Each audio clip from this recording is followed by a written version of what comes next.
अस्सलाम वालेकुम। Welcome to the physics concept. आज जिस टॉपिक को हम डिस्कस करने जा रहे हैं वो टॉपिक है equilibrium of forces and equilibrium of torques.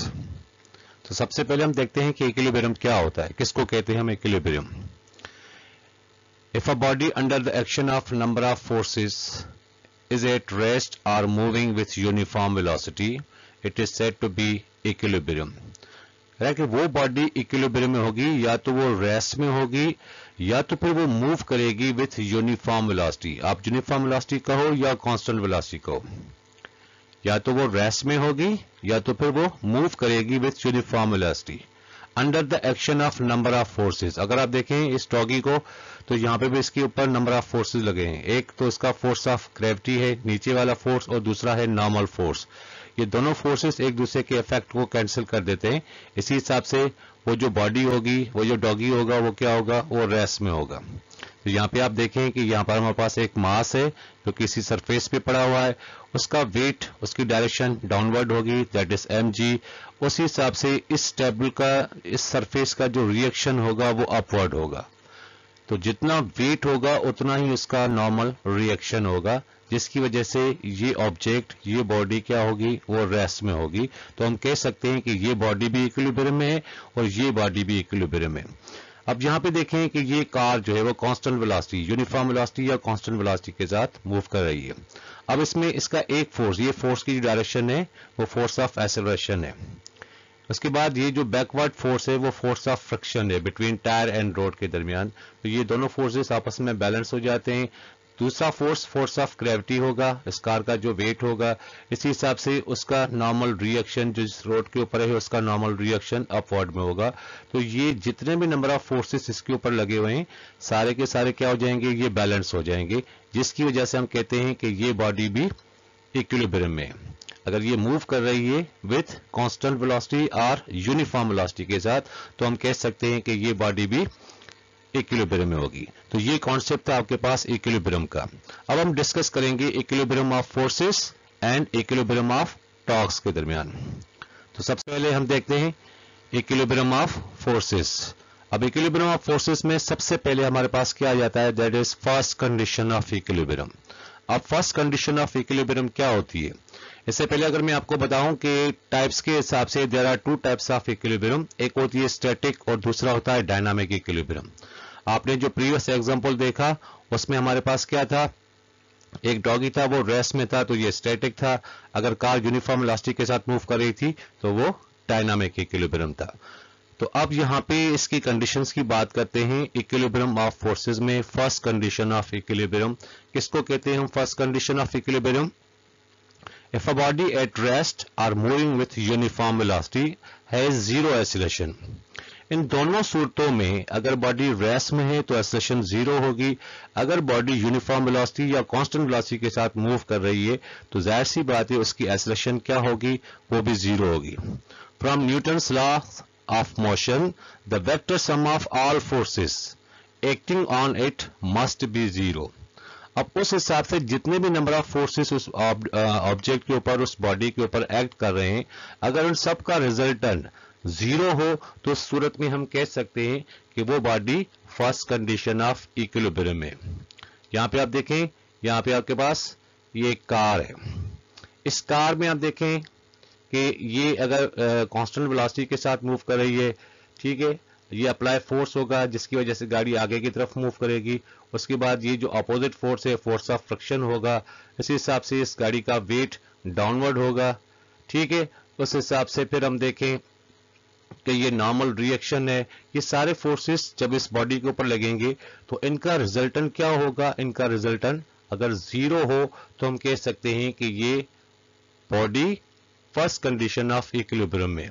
उस सूरत में देखें, a body said to be first condition of equilibrium if the sum of all forces acting on a body along x axis and along y axis।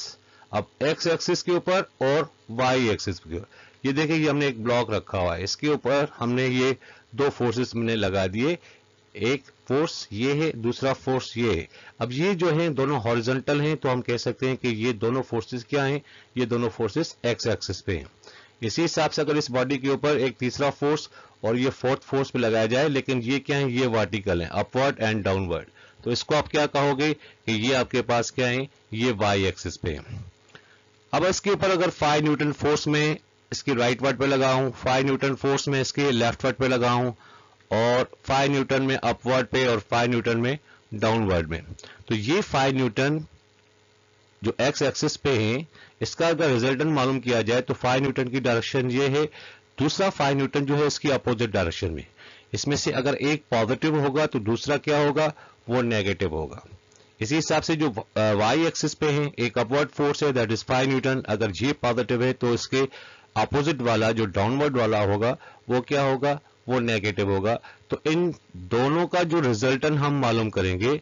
अब क्या है, यहां पे लिखा है हमने sum of all forces along x axis, sum of all forces along x axis, x axis पे जितने भी फोर्सेस हैं, एक ये फोर्स है, दूसरा ये फोर्स है, तो 5 माइनस 5 इज इक्वल टू क्या होगा, 0 होगा। मतलब एफ एक्स का वैल्यू जो होगा sum of all forces along x axis, तो उसका रिजल्टेंट क्या निकलेगा हमारे पास, जाहिर सी बात है 0 हो जाएगा। इसी हिसाब से अगर हम वाई एक्सिस की बात करें तो sum of all forces along y axis, तो उनका भी रिजल्टेंट आपके पास क्या होगा, 0 होगा। तो अब कंडीशन हम कैसे लिखेंगे, फर्स्ट कंडीशन को मैथमेटिकली हम किस तरह से रिप्रेजेंट करेंगे, तो लिखेंगे यहां पे sum of all forces, sum of, ये जो सिंबल आपको नजर आ रही है इसको हम कहते हैं summation, sum of all forces is equal to 0, चाहे वो एक्स एक्सिस पे हो चाहे वो वाई एक्सिस पे हो। तो जितने number of forces x axis पे और वाई एक्सिस पे ऊपर उस बॉडी के ऊपर लगे होंगे, तो उनका अगर रिजल्टेंट 0 हो तो हम कह सकते हैं कि ये body first condition of equilibrium में। तो ये था हमारे पास फर्स्ट कंडीशन ऑफ इक्विलिब्रियम। अब आते हैं नेक्स्ट पे, equilibrium of torques. We know that torque क्या होता है, turning effect of a force is called torque. इससे पहले भी हमने टॉपिक को डिस्कस किया हुआ है, टॉर्क को अच्छी तरह से हमने अंडरस्टैंड किया हुआ है। अब जो सेकंड कंडीशन है, that is second condition of equilibrium. ये सेकंड कंडीशन ऑफ इक्विलिब्रियम किसके ऊपर डिपेंड करती है, ये टॉर्क के ऊपर डिपेंड करती है। अब उसकी स्टेटमेंट देखते हैं कि उसके मुताबिक क्या है, a body in equilibrium, that is second condition of equilibrium, the vector sum of all the torques acting on it about arbitrary axis should be 0। इसका मतलब है कि उसका भी रिजल्टेंट क्या होगा, वो भी 0 ही होगा। तो यहां पे आप देखें, यहां पे हमारे पास एक ये स्केल कह लें या कोई भी ऐसे ऑब्जेक्ट कह लें, उसका एक यहां पे ये क्या है, ये पॉइंट ऑफ एक्सिस है। तो अगर मैं इसको यहां से पुल करूंगा, यहां से इसको खींचूंगा, तो इस बॉडी में क्या आएगा, एक टर्निंग इफेक्ट आएगा। इसका मतलब है कि टॉर्क प्रोड्यूस होगा। इसी हिसाब से अगर मैं यहां से फोर्स लगाऊंगा तो इस बॉडी में इस डायरेक्शन में टर्निंग इफेक्ट आएगा, ऐसे टर्निंग इफेक्ट आएगा। इसका मतलब है कि टर्निंग इफेक्ट किसको कहते हैं हम, टर्निंग इफेक्ट हम कहते हैं टॉर्क को। ठीक है, आगे देखें, a body said to be in second condition of equilibrium if algebraic sum of all the torques acting in a body in clockwise and anti-clockwise torques equal to 0। अगर ये बॉडी इस तरह से इस पे फोर्स लगेगी तो ये जो डायरेक्शन होगी वो क्या होगी, वो क्लॉकवाइज होगी। अगर इस पे यहां पे फोर्स लगाएंगे, ऐसे इसको फोर्स लगाएंगे, तो अगर ये बॉडी इस तरह से रोटेट करेगी तो ये फिर एंटी क्लॉकवाइज होगा। इस दूसरी फिगर में देखें ध्यान से, ये दो बच्चे सीसॉ पे बैठे हुए हैं, ये इसकी फिक्स पॉइंट है, ये इसकी क्या कहलाती है, ये इसकी मोमेंट आर्म कहलाती है। पॉइंट ऑफ एक्सिस से दूसरी साइड पे ये भी क्या होगी, ये भी इसकी मोमेंट आर्म होगी। अगर दोनों साइड की मोमेंट आर्म इक्वल है और दोनों साइड का आपका फोर्सेस जो हैं वो भी सेम है, क्योंकि टॉर्क तब प्रोड्यूस होगा जब मोमेंट आर्म फोर्स के साथ परपेंडिकुलर होगी। यहाँ पे आप देखें कि ये इसकी मोमेंट आर्म है, ये इसके साथ फोर्स है, ये क्या है, दोनों आपस में परपेंडिकुलर है। जब परपेंडिकुलर होगा तभी टॉर्क जो है वो प्रोड्यूस होगा। तो अगर दोनों की मोमेंट आर्म भी सेम है और दोनों के ऊपर फोर्सेस भी सेम है, यहां पे भी वही फोर्स लगेगा, अगर यहां पे भी वही फोर्स हम लगा दें तो फिर इसमें टर्निंग इफेक्ट नहीं आएगा। जब टर्निंग इफेक्ट नहीं आएगा तो उस सूरत में क्या होगा, टॉर्क आपका क्या हो जाएगा, वो 0 के इक्वल हो जाएगा। अब थोड़ा सा इसको चेक करते हैं, ये इसकी मोमेंट आर्म हो गई, ये दूसरी साइड की मोमेंट आर्म हो गई, ये यहां पे हमने फोर्स लगा दिया, ये यहां पे हमने दूसरा फोर्स लगा दिया। दोनों साइड की मोमेंट आर्म क्या है, इक्वल है, दैट इज 0.5 मीटर और यहाँ पे भी 0.5 मीटर। अब इस हिसाब से देखें कि फोर्सेस हमारे पास कितने हैं। इस साइड का फोर्स हमारे पास क्या है, 5 न्यूटन, मतलब ये कौन सी डायरेक्शन है, ये क्लॉकवाइज है। ये अगर डायरेक्शन इस तरह से देखें तो ये एंटी क्लॉकवाइज है, तो यहाँ पे भी हमारे पास वही 5 न्यूटन है। अब अगर इनका टॉर्क मालूम किया जाए, वही नो दैट टॉर्क क्या होता है, टॉर्क होता है it is the cross product of force end moment arm. तो यहाँ पे अगर हम टॉर्क को फाइंड करें तो tau is equal to r cross f, r यहाँ पे मोमेंट आर्म, एफ यहाँ पे अप्लाइड फोर्स। तो मोमेंट आर्म कितना है हमारे पास, इस साइड का अगर मालूम करें तो 0.5 है, उसके बाद फोर्स कितना है, वो 5 न्यूटन है। तो 5 multiply by 0.5 that is equal to 2.5 newton into metre. Newton metre क्या है, ये यूनिट है टॉर्क का, क्योंकि फोर्स को मेजर करते हैं हम न्यूटन में और मोमेंट आर्म एक डिस्टेंस होता है, परपेंडिकुलर डिस्टेंस होता है, उसको मेजर करते हैं मीटर्स में। सो द टॉर्क का जो यूनिट होता है वो न्यूटन इंटू मीटर होता है। अगर इस साइड का टॉर्क आपने मालूम कर लिया, इसी हिसाब से अगर दूसरी साइड का अगर क्लॉकवाइज की बात की जाए तो वो नेगेटिव टॉर्क होगा।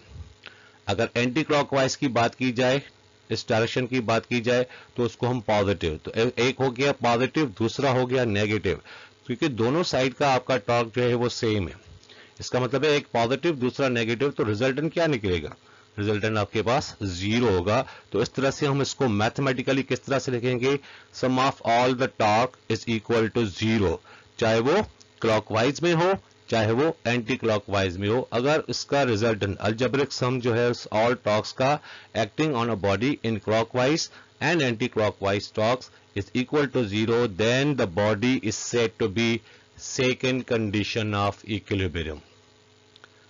फर्स्ट कंडीशन में फोर्सेस के बारे में था, सेकंड कंडीशन में टॉर्क्स के बारे में था। ठीक है, क्लियर होगी बात, उम्मीद है आपको टॉपिक समझ में आ गया होगा। ठीक है, इसको अगर ना भी आए समझ में, मतलब कोई भी अगर ऐसी कंडीशन हो समझ में आए तो आप बाद में मुझे मैसेज करके इसको आप ज्यादा इसके बारे में आप पूछ सकते हो। तो चैनल को लाइक और सब्सक्राइब जरूर करें। Thank you.